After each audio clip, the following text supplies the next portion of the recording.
2:43 in the afternoon. The sun is out. The ocean is calm. And on a tiny island most people have never heard of, 200 U.S. Marines are going about what looks like a routine training mission. No alarms, no warning shots, no evacuation. Then, without any declaration of war, mainland China presses launch. 31 ballistic missiles rise into the sky, all aimed at one place. One small island. 200 Marines. From Beijing's perspective, this should be over in minutes. The island is small. The Marines are exposed. There is nowhere to run. 4 minutes to impact. What China doesn't know is that American destroyers are already tracking the missiles. Stealth fighters are warming engines. All eyes are watching every second. And while those missiles are still in the air, retaliation has already begun. By the time the smoke clears, the world will understand one brutal lesson. You don't fire on Marines and walk away. This is the story of the fastest escalation you've never seen. At exactly 2:43 in the afternoon, the sun was high, the sea was calm, and nothing about this tiny island suggested it was about to become the center of a global crisis. Mavilas Island, a rocky strip of land at the very edge of the Philippines. Barely 8 miles long, sparse vegetation, a few dirt roads, no cities, no civilians to speak of, just coastline, hills, and wind coming off the Pacific, and 200 United States Marines.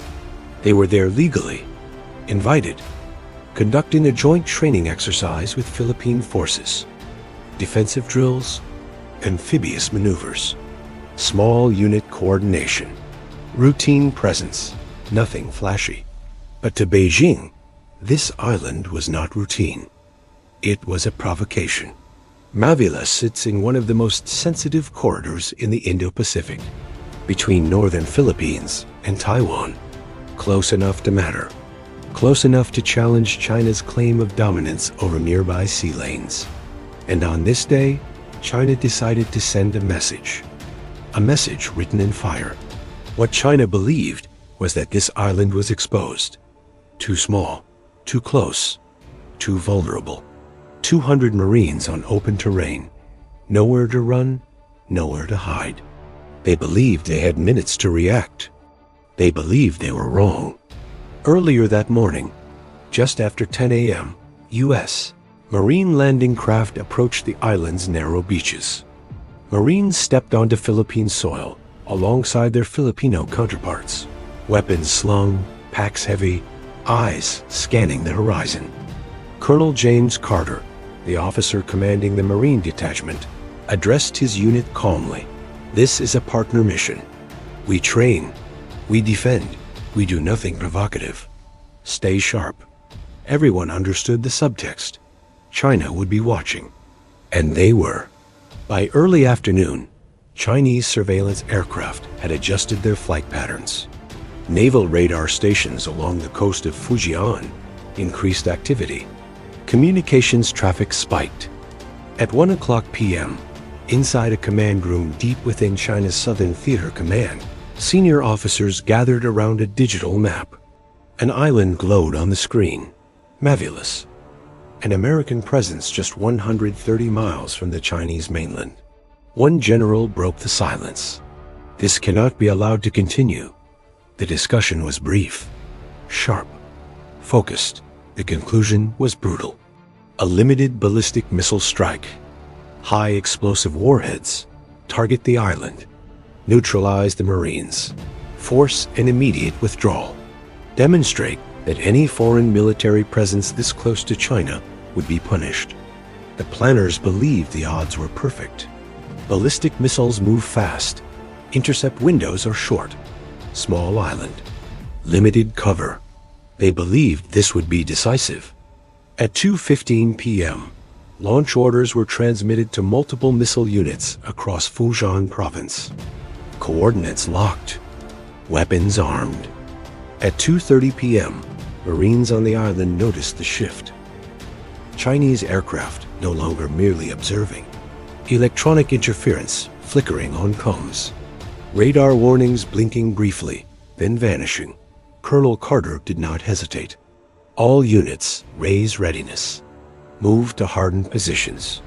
Now, at 2:40 p.m., thousands of miles above Earth, U.S. early warning satellites detected something unmistakable.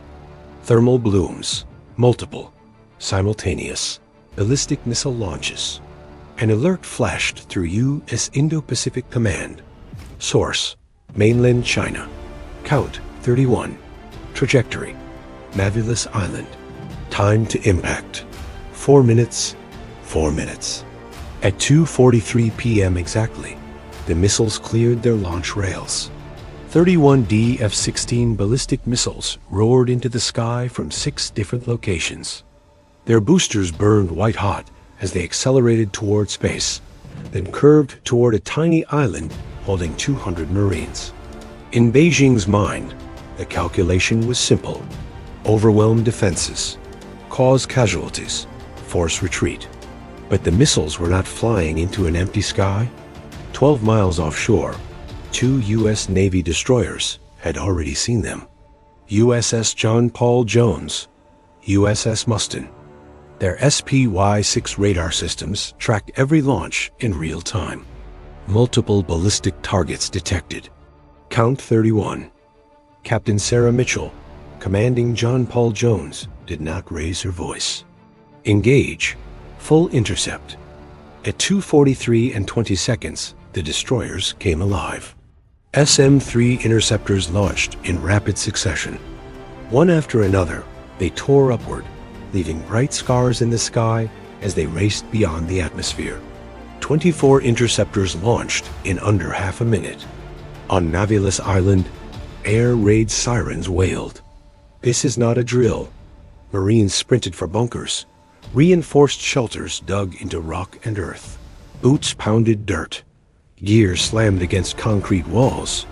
Some were seconds from safety. Some were not. At 2:45 p.m., above the curvature of the Earth, the first intercept occurred. A direct kinetic hit. A Chinese missile vanished in a flash of debris, traveling at orbital speed. Then another. Then another. Interceptor after interceptor struck true, but the math was brutal. 31 incoming. 24 interceptors. 7 missiles slipped through. At 2:46 p.m., those 7 entered their terminal phase. Descending fast. 30 seconds to impact.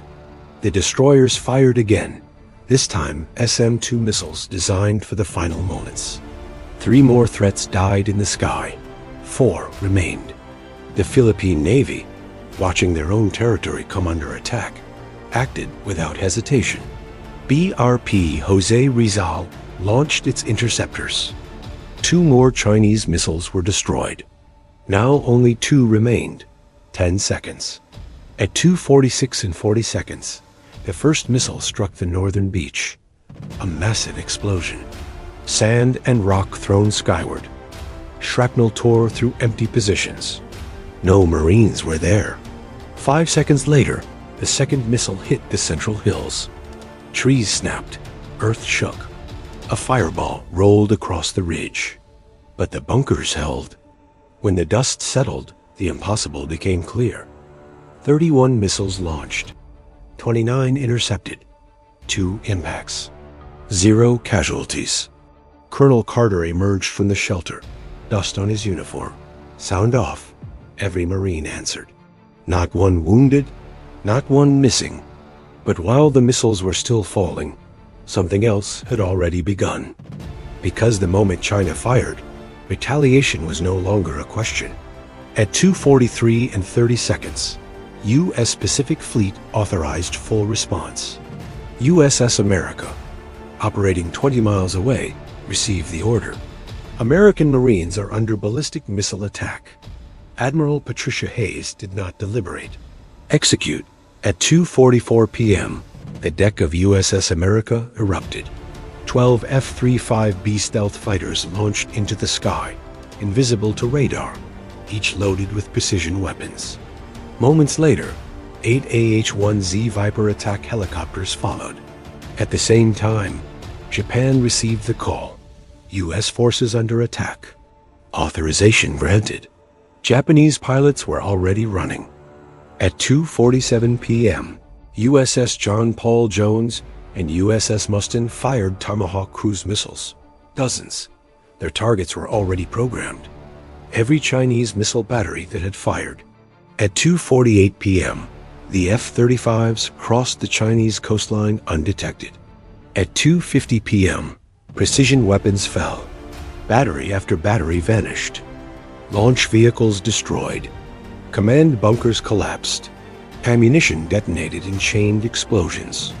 Within minutes, all 6 missile units that had fired at Mauvilas Island ceased to exist. Tomahawks followed, smashing storage depots, maintenance facilities, and regional command centers. Japanese aircraft struck radar stations, blinding early warning systems. Attack helicopters eliminated Chinese vessels harassing Philippine waters. Philippine fighters joined in, striking outposts on disputed reefs. Airfields were cratered. Fuel depots burned. Naval facilities collapsed into smoke and fire. By 3:12 p.m., 29 minutes after the first missile launch, it was over. 9 major Chinese military bases destroyed. 14 support facilities eliminated. Hundreds of missiles destroyed on the ground. Not a single Allied aircraft lost. Not a single ship damaged. Not a single Marine harmed. The island remained occupied. The mission continued. China's message had been received and answered. Because on that afternoon, the world learned something very clearly. You do not fire ballistic missiles at U.S. Marines and walk away. You do not attack Allied territory and avoid consequences. And you do not test resolve with half measures. At 2:43 p.m., China tried to erase 200 Marines. At 3:12 p.m., 9 of its military bases were gone. This was Operation Island Shield, and it ended exactly the way it had to.